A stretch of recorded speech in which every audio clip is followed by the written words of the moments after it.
There is a man who once slept on your couch. You remember the night he called, his voice thin and almost apologetic, and you told him to come over before he had finished the sentence. You gave him the spare key. You fed him. You made calls on his behalf and spoke well of him to people who could change his life. For a while, he looked at you the way a drowning man looks at the shore.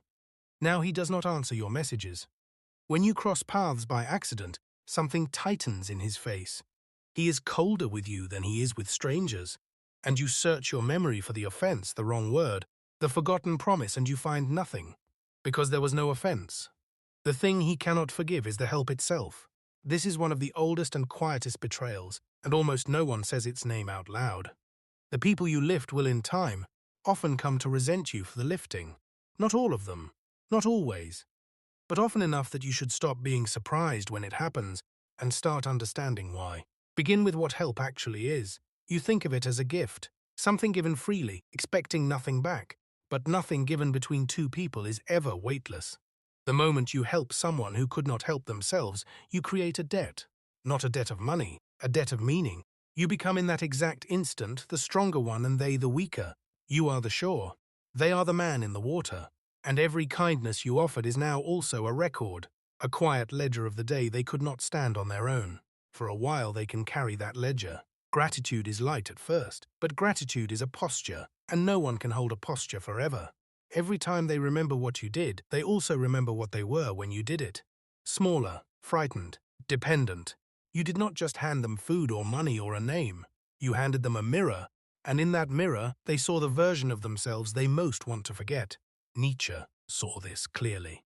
He noticed something the rest of us politely look away from, that in the old languages the word for guilt and the word for debt are the same root. To owe and to be guilty were once a single idea. When you cannot repay what you were given, the unpaid debt does not simply sit there quietly. It curdles. It becomes a kind of guilt, and guilt that has nowhere to go turns, almost always, into resentment of the one who is owed. He went further, and this is the part most people refuse to hear. He distrusted pity itself. To pity a man, he said, is to stand above him. Even when your hand is open and your heart is warm, the act of reaching down to lift someone announces, without a single word, that you are up and they are down. The proud feel this announcement in their bones.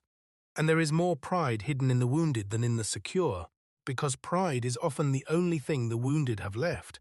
They will take your help because they must, and they will hate the position your help confirmed.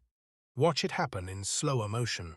Picture the friend you carried through the worst year of his life. You covered his rent. You sat with him at 3 in the morning when he could not stop shaking.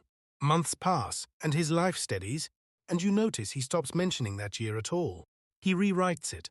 In the new version, he was never quite that far gone, never that dependent, and your part in it shrinks until it almost disappears. This is not lying, not exactly. It is survival. To live with himself, he has to dim the memory of the man who needed saving, and you are the witness who keeps that memory alive. You are the last person who knows the truth of who he was, and no one loves the witness to their lowest hour. So he must make you smaller. To make the debt smaller, he finds your flaws. He decides quietly that you helped him for your own ego, that you enjoyed being needed, that there were strings. Sometimes he is even right, and that is the cruelest turn of all, because part of the reason the resentment lands so hard is that, somewhere underneath, you did want it. You wanted to be the one who gave. You wanted to be the shore. There is a hunger in helping that we dress up in the language of generosity, and the person you saved can smell it, even when you cannot. This is the thing no one admits at either end of the exchange. The helper is not always pure, and the helped is not always grateful, and both of them know it, and both of them keep the silence because the alternative is unbearable. You would have to admit that some of your kindness was a quiet bid for power. He would have to admit that he resents the one human being who refused to let him drown. Neither of you can say it. So instead the friendship simply cools, and you tell yourself you grew apart, and he tells himself you were never that good a friend, and the truth lies buried under both stories. Understand this, and you are not condemned to stop helping. That is not the lesson. The man who stops giving because giving is sometimes punished has only traded one weakness for another. The lesson is colder and more useful than that. Help without expecting to be loved for it. Give without keeping the ledger open in your own mind, because the moment you are counting, they can feel it. and your counting becomes the very debt that breaks them. Lift people in a way that lets them keep their dignity. Let them believe, as far as you can manage, that they did most of it themselves. The best help is the kind that leaves no mirror behind, and when the resentment comes anyway, as it sometimes will, do not meet it with bitterness. You will be tempted to.